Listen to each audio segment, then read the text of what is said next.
नमस्कार। खुशी मिशन अभियान, खुशी मिशन अभियान के तहत खुशी क्लास की नवीनतम प्रस्तुति खुशी टॉक शो में आप सभी का स्वागत। क्या आपको लगता है कि तनाव आपके जिंदगी पे दस्तक दे रही है? क्या आपको लग रहा है आपके इर्द गिर्द आपके वातावरण को डिप्रेशन प्रभावित करने लगा है? क्या आपको लगता है कि हमारे घर में, हमारे आसपास का माहौल बोझिल होता जा रहा है? अगर हाँ, तो ये खुशी टॉक शो आपके लिए। इस टॉक शो में समाज के अग्रिम पंक्ति में बैठे शख्सियत से हम जानेंगे खुशियों का राज, खुशियों का रास्ता, तनाव मुक्त जिंदगी जीने के अंदाज।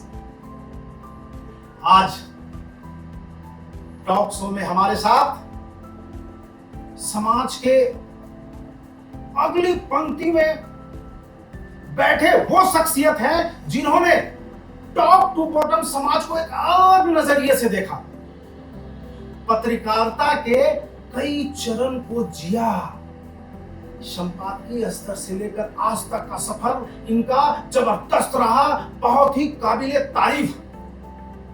और अभी ये देश के बड़े कॉर्पोरेट सेक्टर में महाप्रबंधक पद पर काबिज हैं। ये शख्स हैं श्री राजीव किशोर जी। आज हम इनसे जानेंगे खुशियों का रास्ता, इनका अंदाज, इनका तरीका। तो सबसे पहले खुशी टॉक शो में आपका बहुत बहुत बहुत स्वागत। बहुत बहुत शुक्रिया मुकेश जी, और आपके इस खुशी मिशन में मुझे शामिल करने के लिए भी आपका बहुत बहुत आभार। बहुत बहुत बहुत धन्यवाद। राजीव जी, खुशियां तो अपने आप में प्रकृति है और प्रकृति अपने आप में संपूर्ण है। तो इस संपूर्णता से हम कुछ चुराने का प्रयास करेंगे, आपके माध्यम से खुशियों तक पहुंचने का रास्ता जानना चाहेंगे आपके माध्यम से, क्योंकि आपने बहुत रास्तों को जिया है, आत्मसात किया है, मैं जानता हूं। सबसे पहले मैं ये जानना चाहूंगा कि आपके जीवन में खुशी के क्या मायने हैं? खुशी ही अपने आप में एक जिंदगी है। मैं खुशियों को इस तरीके से देखता हूँ कि देखिए, ये व्यक्ति तो हर व्यक्ति पे निर्भर भी करता है कि वो खुशी कैसे रहना चाहता है। मेरे लिए आप देखें कि किसी को करोड़ों रुपए में खुशी नहीं मिलती और किसी को एक गिलास ठंडे पानी में वो खुशी मिलती है जो उसके पूरे जीवन को आनंदित करता है। तो मेरे लिए खुशी के मायने है कि मेरी जिंदगी में नकारात्मकता कभी भी हावी ना हो, मैं अपने से खुशियां बांटूं, अपनी खुशी से दूसरों को खुश करूं, और जब रात को सोने जाऊं तो मुझे बिस्तर पे दवा लेने की जरूरत नहीं पड़े और आंख बंद करके दिन में काम के थकान से इतना चूर हो जाऊं कि एक गहरी नींद लूं और सुबह उसी एनर्जी के साथ दुनिया से मुखातिब हूं कि दुनियावी जंग लड़ने के लिए पूरे दमखम के साथ तैयार रहूं। खुशी यही है। बहुत ही अच्छा, यानी आप सुगंध पाने को इच्छुक हैं और सुगंध ही पाना चाहते हैं। बहुत बहुत बहुत ही अच्छा। पर ये सब आए कैसे? ये जानना चाहेंगे कि खुशी को पाने के लिए जीवन में क्या करना चाहिए। आपने जो कहा, इसे हम पाए कैसे प्रैक्टिकली? देखिए, प्रैक्टिकली मेरा ऐसा मानना है कि आप जो भी काम कर रहे हैं, समाज में हर वर्ग के लोग हैं, हर काम कर रहे हैं लोग, अलग अलग तरीके से जिंदगी जी रहे हैं अपनी। तो सबसे अहम है, जो मैं बहुत इस चीज को फॉलो करता हूँ और आपके दर्शकों से भी मैं यही कहता हूँ कि प्रयासरत रहें। आप किसी लक्ष्य को अगर आपने साधा है तो उस लक्ष्य के प्रति आपका प्रयास नहीं रुकना चाहिए। अगर आपका प्रयास रुक रहा है तो फिर आप उस खुशी के आप लक्ष्य तक नहीं पहुंच पाएंगे, और आपका जब लक्ष्य पूरा नहीं हुआ तो आपको खुशी कैसे मिलेगी? तो प्रयासरत रहें। एक प्रोसेस है, हर चीज पाने की एक प्रक्रिया है। उस प्रक्रिया, आप सुबह उठते हैं, आप सुबह ऑफिस जाने के लिए जब अपनी तैयारी करते हैं तो एक पूरा प्रोसेस है। आप फ्रेश होते हैं, आप कपड़े पहनते हैं, आप अपने आप को तैयार करते हैं, आप यातायात के साधनों को अपनाते हैं और फिर दफ्तर पहुंचते हैं, काम करते हैं। इस पूरी प्रक्रिया को आप पूरा करते हैं तो आप देखेंगे कि अगर आपका एक भी मिसिंग लिंक है तो फिर आपके आउटपुट में वो मैं आपके डे की पहली एक्टिविटी से आप फिसलना शुरू कर जाएंगे। तो यही जीवन में हर काम में आपको ध्यान रखना है कि कोई प्रोसेस न छूटे। अगर विद्यार्थियों ने कोई लक्ष्य साधा है किसी परीक्षा का, किसी कॉर्पोरेट घराने में किसी व्यक्ति ने आज अपने प्रेजेंटेशन का लक्ष्य रखा है, कुछ भी काम हो, प्रोसेस को बहुत फॉलो करना जरूरी है, क्योंकि रिजल्ट आपके हाथ में हमेशा नहीं होता। Result is totally output of your effort, output of process. तो वो अच्छा भी हो सकता है, आपके फेवर में भी जा सकता है, आपके अगेंस्ट भी जा सकता है, लेकिन अगर आपने प्रोसेस किया है तो कम से कम आपको ये आत्मसंतुष्टि तो होगी कि आपने अपने कोशिशों में कोई कमी नहीं। बहुत अच्छा, यानी खुशी को महसूस करें, खुशी की अनुभूति को महसूस करें। यहाँ ये मैं जानना चाहूंगा कि खुशी की अनुभूति जब होती है या हुई तब मनोभाव कैसा होता है, कैसा होना चाहिए? मनोभाव देखिए, हम लोगों ने तो देखिए बड़े बुजुर्गों से यही सीखा है कि कुछ भी हो, खुशी हो, गम हो, आप अपने आप को संतुलित कोशिश कीजिए कि रहना। ना खुशी में बहुत ज्यादा उतावलापन होना है, ना ही दुख में बहुत ज्यादा घबराना है। एक स्थिति बना के रखिए ऐसी कि आपकी खुशी दूसरों को प्रेरित करे, उससे ज्यादा आपको मतलब रिएक्ट करने की जरूरत भी नहीं। तो खुशी से ऑब्वियसली चेहरे पे एक मुस्कान आती है, आत्मसंतुष्टता का भाव होता है, लगता है कि हमने जो चीजें को निर्धारित किया उसे पाया। और खुशी का एक बहुत बड़ा है कि आप समाज को क्या दे रहे हैं, समाज को गिव बैक करने की एक प्रवृत्ति होनी चाहिए। जैसे आपका ये काम, आपने जिंदगी में अब तक के जीवन में आपने जो कुछ भी जिया, जो कुछ भी पाया, अब आप अपने इस खुशी मिशन के द्वारा आप समाज को वापस कर। तो ये बेहद जरूरी है। समाज से जब आप लेते हैं, आपका ये फर्ज है, आपका ये दायित्व है कि आप समाज को भी धीरे धीरे अलग अलग किश्तों में देना शुरू करें। तो खुशी इस तरीके से ही आप बांट सकते हैं। यानी देने का अद्भुत सुख है। आपने जो कहा, जिसने देना सीखा उसने खुशी को पा लिया। यानी खुशियों का पाने का बहुत ही आसान तरीका है देना सीखें। बहुत ही अच्छा, बहुत ही अच्छा। घर परिवार या समाज में खुशी प्रदान करने के लिए आप क्या करते हैं, या हमें क्या करनी चाहिए, इन्हें क्या करनी चाहिए? आपको क्या लगता है, क्या करें? देखिए, आपके इस सवाल के जवाब से पहले मैं बहुत ही एक मकबूल शायर हैं जॉन आलिया, उनकी एक छोटी सी पंक्तियां मैं सुनाना चाहता हूँ कि जो गुजारी ना जा सकी हमसे, हमने वो जिंदगी गुजारी है। जीवन, मैंने कहा ना कि जीवन हर व्यक्ति के लिए एक अलग एहसास है। हर व्यक्ति के जीवन में अलग काम है, हर व्यक्ति के जीवन का एक अलग लक्ष्य। लेकिन अब बात आती है कि खुशी का। खुशी तो आपको अपने बीच तलाशनी है।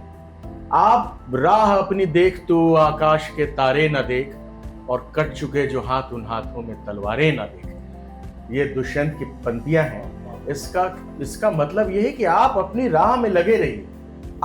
आज जो इस डिजिटल ब्लास्ट में जो सबसे बड़ी चुनौती है हमारे यूथ के पास, अब परिवार में हम लोगों ने देखा कि घर के बच्चों को अगर कोई परेशानी हो जाए तो पूरा का पूरा परिवार परेशान हो जाता है। आज के युवा हमारा देश युवाओं का देश है। युवाओं के पास चुनौती है कि वो थोड़ी सी हारना कभी बुरा नहीं होता। अभी एक संजोग लगा, हमने एक थोड़ा सा वक्त गुजारा झारखंड की बेटी और ओलंपियन दीपिका के साथ। तो दीपिका से बातचीत में दीपिका जी ने एक बहुत अच्छी बात कही कि हारना कब बुरा होता है सर, हारना कभी बुरा नहीं। देखिए, हार में भी खुशी तलाश रही है। वो ओलंपिक से आई, उनके जीवन का जो संघर्ष है, तो जो लुबुल बाब है वो ये है, जो संदेश है वो ये है कि किसी को हारना ही नहीं है। हारने से ये नहीं कहना है कि हार गए तो खुशी खत्म हो गई। हार में भी खुशी है, आपको खुशी ढूंढनी होगी। युवाओं, आज के डिजिटल ब्लास्ट में जब हर कुछ चारों तरफ चंद सेकंड में पहुंच जा रहा है, तो खुशियां क्यों नहीं पहुंच रही है, मेरा ये सवाल है। निराशा ही क्यों पहुंच रही है? तो खुशी कैसे पहुंचेगी? खुशी ऐसे पहुंचेगी कि आप जैसे लोग कोशिश करते रहें, समाज के वो लोग जिनके बोलने का कुछ महत्व है, जो लोगों को अपील करता है, वो इस चीज पे ज्यादा से ज्यादा जोर दें। मैं युवाओं की बात इसलिए करता हूं कि कहीं निराशा ना रखें। जो लक्ष्य है परीक्षा का, उसमें अगर सफल हो रहे हैं अच्छी बात है, नहीं हो रहे हैं दोबारा उस हिम्मत के साथ खड़े होइए। खुशी किसी भी स्तर पे आपको छोड़नी नहीं है। आपको ये मानना है कि हार में भी एक जीत है, और जब जीत है तो खुशी है। बहुत ही अच्छा, बहुत ही अच्छा। हार जीत का द्वार है। बिल्कुल सरल शब्द में, दो टूक में अगर कहें तो हार जीत का द्वार है। और इसे मैं यूं मानता हूं, आपने जब कह रहा था तो मेरे मस्तिष्क में कुछ चल रहा था, वो ये कि मैं लोहरदगा के सुदूर गांव जहां नक्सलियों का जमावड़ा रहा करता था, जहां पहली विस्फोट में डीएसपी सहित कई लोग मारे गए, उस गांव में मैं गया था खुशी मिशन अभियान के तहत। वहां के पंचायत सेवक थे। बातचीत के क्रम में उन्होंने ऐसा कहा कि मैं चौंक गया। मैं इतने बेहतर लोगों से मिला, समाज के अगले पंक्तियों में मिला, उन लोगों ने इतनी वजनी बात इतनी साधारण तरीके से कभी नहीं कहा, मैं नहीं सुना। जो मैं उनसे सुना, उन्होंने मुझे कहा, चौहान जी, ये जो मेरा घर है ना, इसमें एक दरवाजा है और ये दरवाजा बंद था, और इसमें जो ताला लगा था वो ताला हार का था। हार, जिसको लोग नेगेटिव मोड में लेते हैं कि हार गए। मैं 50 साल पहले हारा था, 2 बार हार गया, तो ताला हार का था। मैं उस हार को जीत के रूप में लिया और उसको खोल दिया। जैसे ही ताला को खोला, देखिए मेरा घर, ये मेरा जीत का घर है। यानी मैं चुनाव जीता तीसरे बार।